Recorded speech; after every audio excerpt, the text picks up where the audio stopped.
El Centro Apostólico Altar de Jehová de Eclesía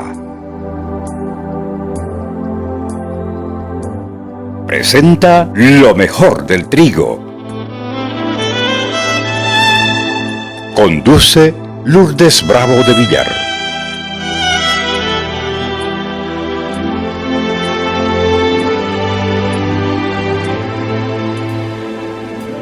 Vamos a estudiar la Escritura, vamos a ir al Evangelio de Mateo, capítulo 28. Mateo 28, del verso 19 adelante. Había llegado el momento de que Jesús iba a partir. Había llegado el momento de la despedida, como se dice.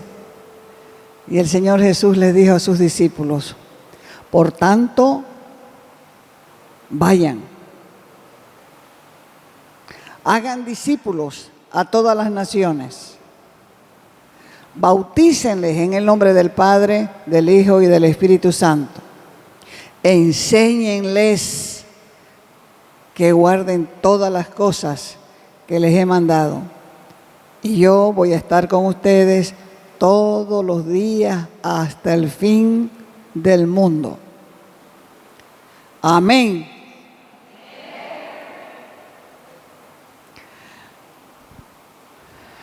Hoy hay miles de programas, de esquemas, de ofertas, modelos para alcanzar el mundo para Cristo.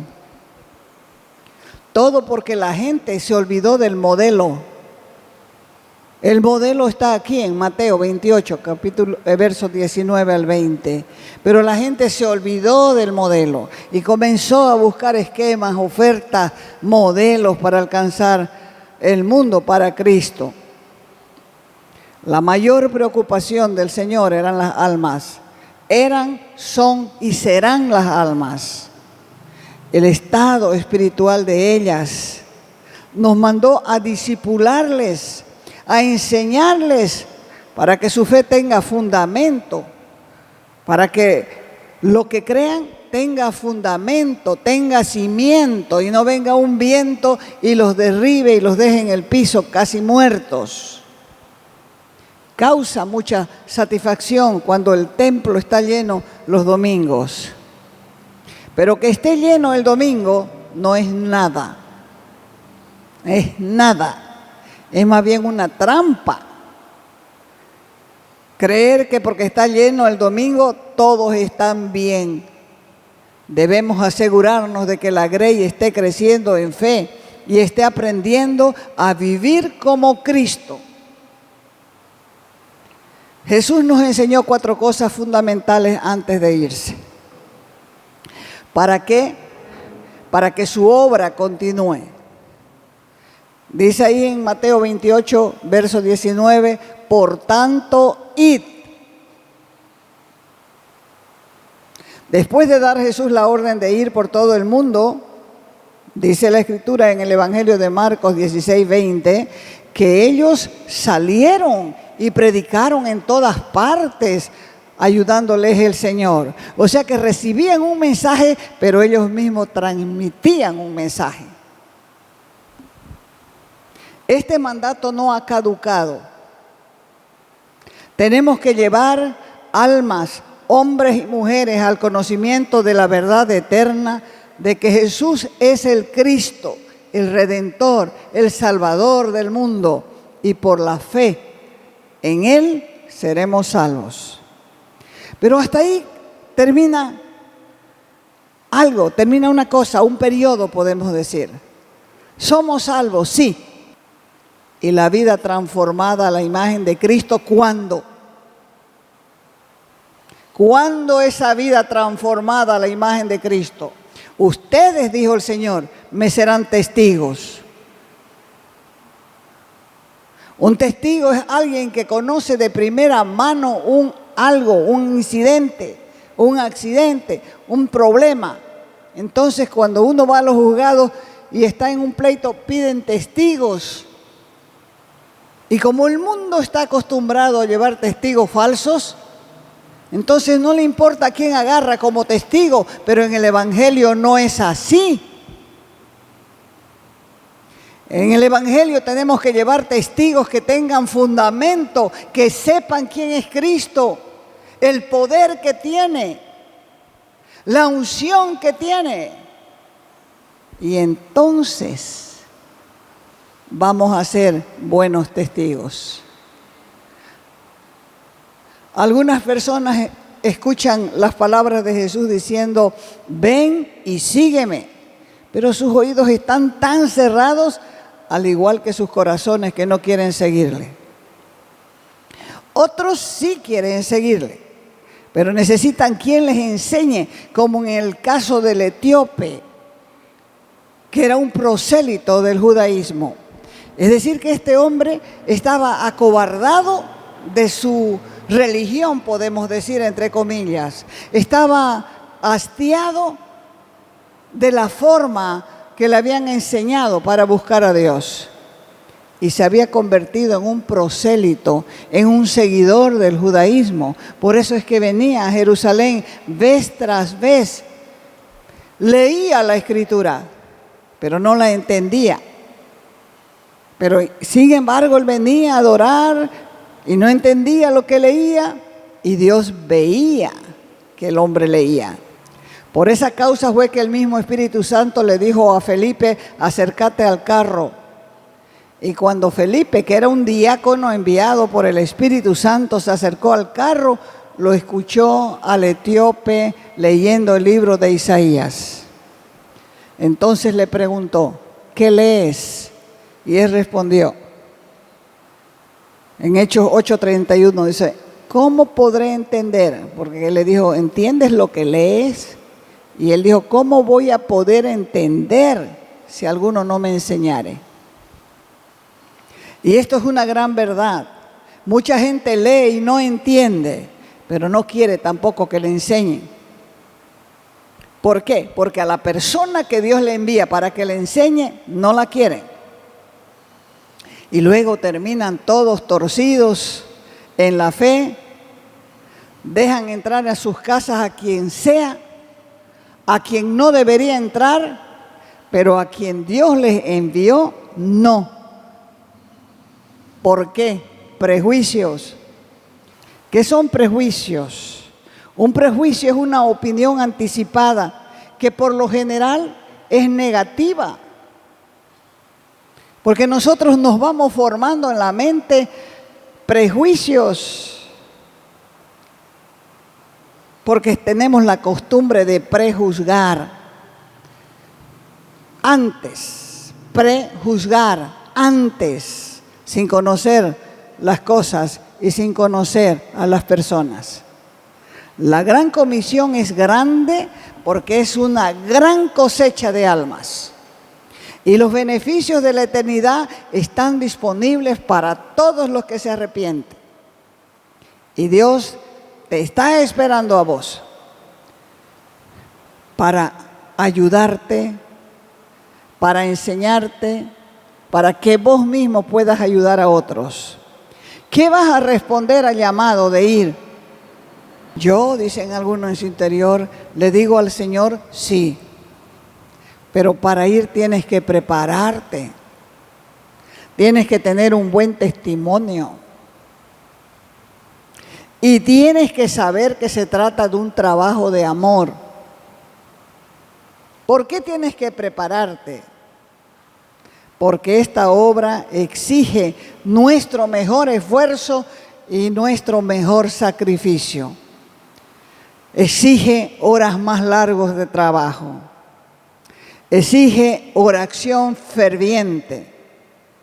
Porque este trabajo excede nuestra capacidad. Por eso se agotan las energías. Y ciertamente es una tarea enorme, es una tarea grandísima. Porque la visión de Dios es global. Pero no es una misión imposible. Porque vos no lo vas a hacer solo, sino lo vas a hacer con la ayuda del Espíritu Santo y los que Él te va poniendo en torno. Es tiempo de orar por nuestra nación, sí. Pero mucha gente se pasa orando por las naciones y no sabe lo que tiene en casa. Primero nuestra Jerusalén, primero nuestra casa. Este mandato se lo conoce como la Gran Comisión y lo que tenemos que estar seguros es que se cumplirá. Si vos no quieres, es tu problema. Dios levantará otro. Leí un testimonio que decía lo siguiente: no te hagas el lindo con el llamado de Dios, porque ahí donde vos estás hay otras manos que se ofrecen voluntariamente a hacer tu trabajo. Así que lo que vos no hagas, otro está con la mano levantada, Dios lo está mirando y diciendo yo quiero, mientras los que tienen que ir dicen no quiero todavía.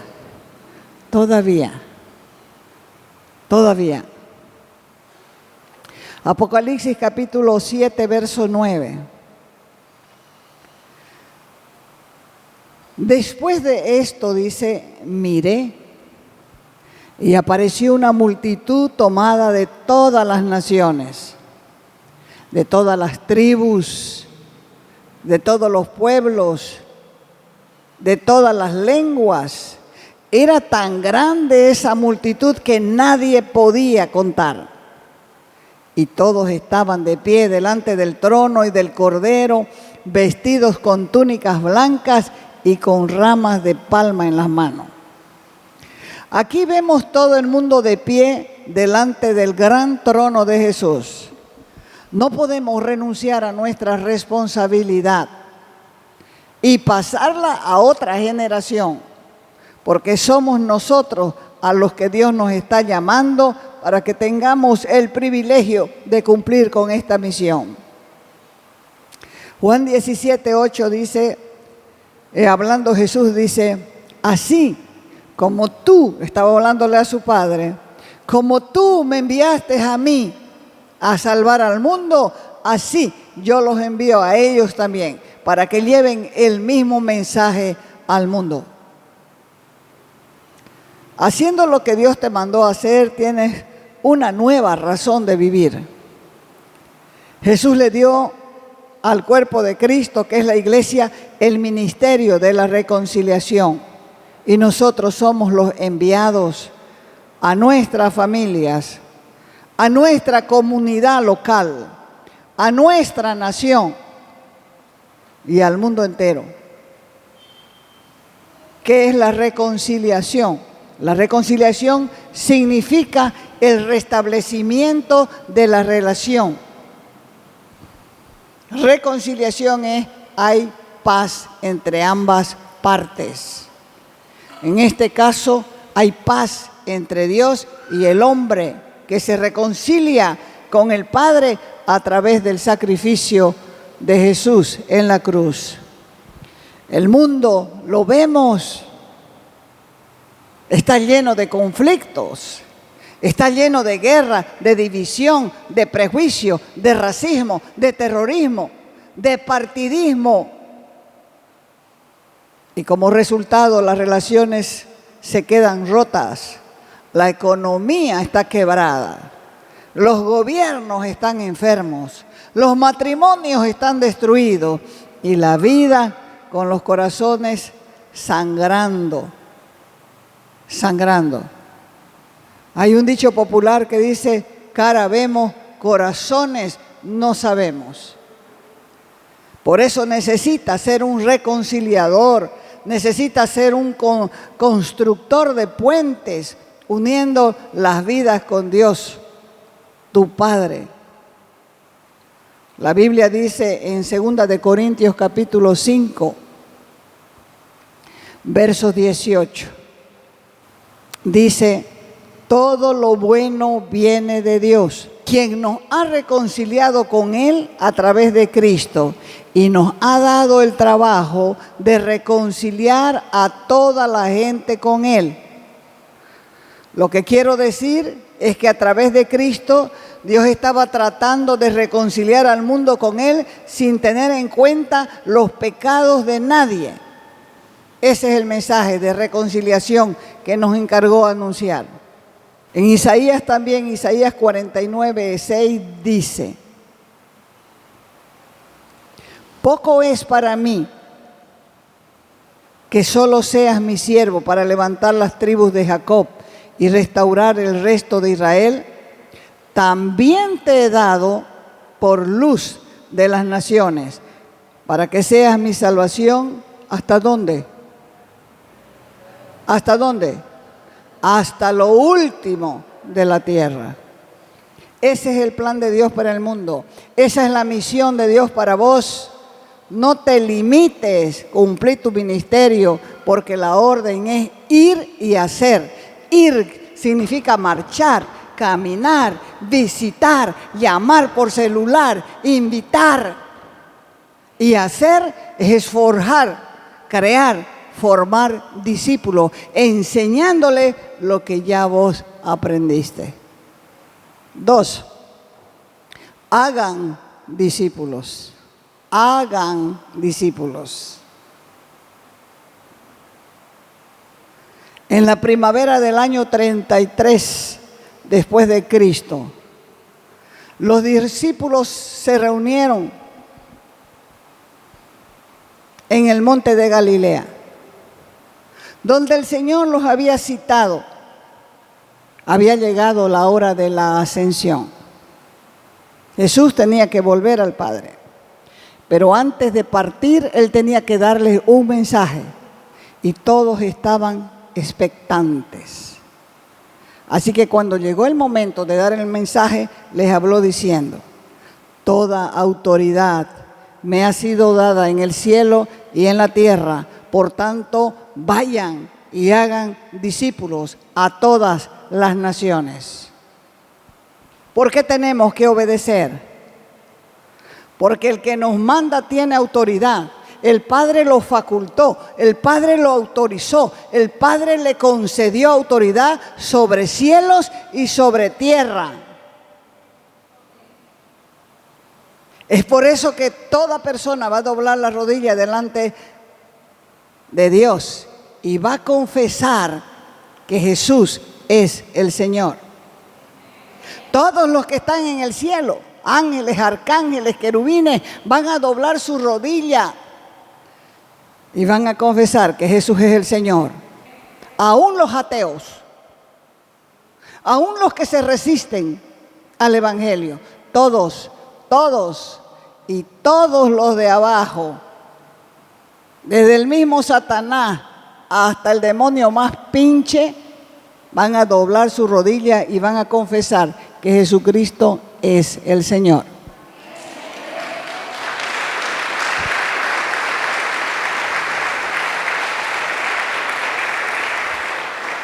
Entonces, con esa autoridad que no tiene límites, los seres humanos están dotados de poder para hacer este trabajo.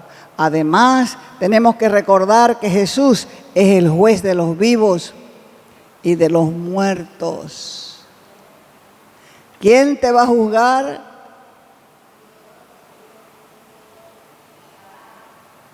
¿Por qué te va a juzgar? Te va a juzgar con el Evangelio de Jesucristo. ¿Lo hubieras leído o no? Él es el juez de vivos y muertos y tiene el poder para resucitarnos. Por lo tanto, tenemos que obedecer de buena gana. ¿Por qué hay que predicar las buenas nuevas del reino? Porque es lo único que produce cambio en la sociedad. Y anunciar el Evangelio es un deber que no todos entienden. Pablo, en 1 de Corintios capítulo 9, verso 16. Si anuncio el Evangelio, no tengo por qué gloriarme. No tengo por qué alabarme, no tengo por qué enaltecerme, no tengo por qué hacerme el grande. Porque me es impuesta, dice, es una carga, es una necesidad para mí. Y si no lo hago, ¡ay de mí! Si no anunciara el Evangelio. Verso 17. Por eso, si lo hago de buena gana, recompensa tendré. Pero si lo hago de mala gana, con mala voluntad, si lo hago así, este encargo, esta misión que me ha sido encomendada, verso 18, ¿cuál pues es mi recompensa? ¿O cuál será mi recompensa? ¿Cuál será mi premio? ¿Cuál será mi galardón? Que predicando el Evangelio, presente gratuitamente el Evangelio de Cristo para no abusar, para no violar, para no pasar por encima de mi derecho en el Evangelio. Verso 19, por lo cual, siendo libre, estoy libre de todos. Nadie me va a decir que no prediqué el Evangelio, decía Pablo, porque he hecho mi trabajo, dijo Pablo, y lo he hecho bien, porque me he convertido en siervo de todos para ganar al mayor número, ¿de qué? De almas para el reino. Predicar el Evangelio es lo más agradable. Predicar el Evangelio, por más que estés dolorida o dolorido, se pasan los dolores. Terminas de predicar y te vas otra vez a tu sitio. Pero cuando estás predicando el Evangelio, la presencia del Espíritu Santo te fortalece y entonces la gente escucha y hasta te ven bonito. Pero salite de ahí de predicar el Evangelio y te van a comenzar a mirar. Apartate de la fe y te van a mirar feo.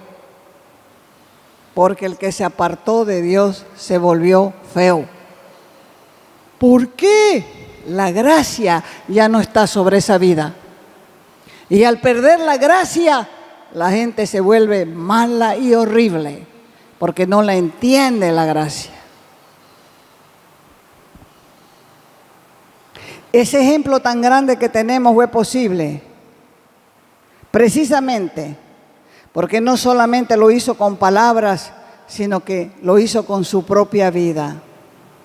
Porque al hacer discípulos lo que necesitamos nosotros es poner fundamento. La clave principal del éxito del Señor Jesús fue que no solamente enseñó, sino que supo hacer discípulos, los capacitó para que sigan haciendo otros discípulos después de su partida. En el mundo los discípulos no son otra cosa que aprendices. ¡Ay! Dios me llamó su discípulo. Quiere decir aprendiz. Y como aprendices también se recibe parte de la honra del maestro. ¿Quién te enseñó? ¿Quién es tu pastor? ¿Quién es tu pastora? Entonces uno se da cuenta lo que le han enseñado a una persona. Pero los que viven de un lado para otro, esos no aprenden nada. Rápido se da cuenta la gente que están de un lado para otros. Fíjese que cuando le presentan a alguien le dicen, ¿es cristiano? Sí, dice uno. ¿Dónde te congregas? ¿Le han preguntado eso? Esa es la pregunta. Yo soy cristiano, ¿dónde te congregas? Y dependiendo de quién es tu maestro y cuál es tu comportamiento, sabrán si verdaderamente eres discípulo de quien te enseña y te comportas como tu maestro. Y si te comportas como tu maestro y has recibido bien la enseñanza, entonces vas a recibir la misma honra que recibe tu maestro. Cuando un médico joven se entrena con uno bueno, se le dice al médico joven, es discípulo del doctor fulano. ¿Cuántos conocieron al doctor Nanán Villar? Hay unos que están usufructuando todavía de que fueron discípulos, fueron aprendices de él. Y eso les trajo la clientela. porque era un excelente médico. Sus remedios todavía que se quedaron en la mente todavía funcionan.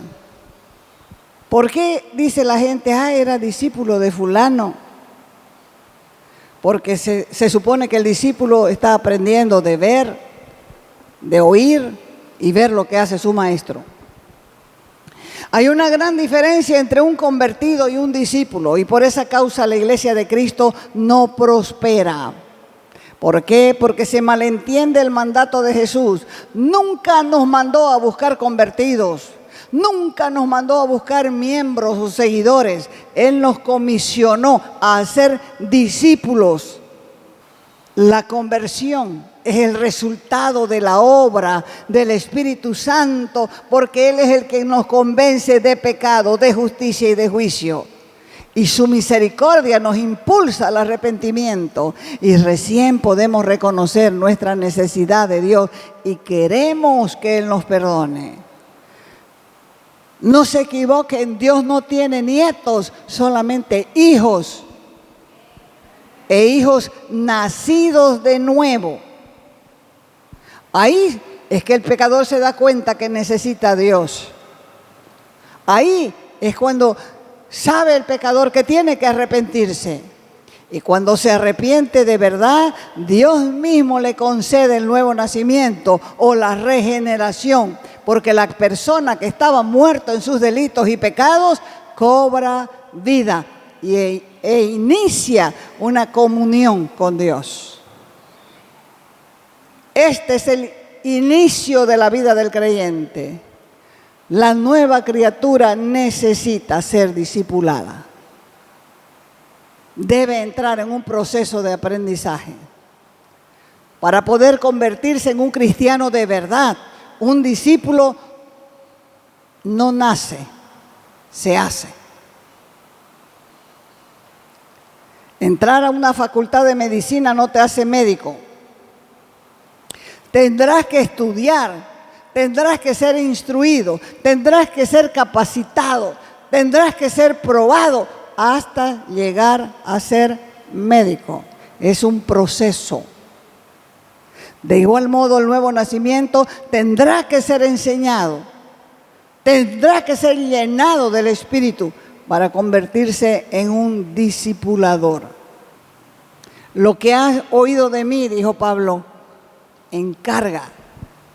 Le está sugiriendo que tiene que transmitir a otros lo que él mismo aprendió. Era como si le dijera a Timoteo, vos sos mi discípulo y lo has hecho bien hasta ahora.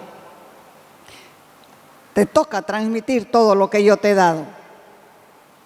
Porque yo te he transmitido a vos todo lo que el Señor me dio. ¿A quién lo va a transmitir? A hombres fieles.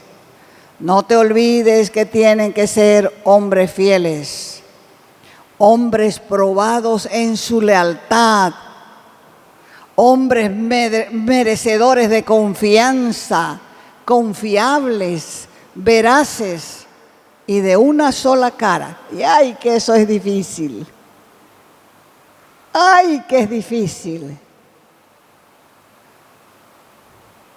Tenían que ser idóneos y capaces de enseñar a otros. Y aquí entra en proceso la multiplicación, la capacidad de enseñar. Se desarrolla aprendiendo primero, sometiéndose como discípulo, con esfuerzo, con dedicación. Pablo capacitó a Timoteo.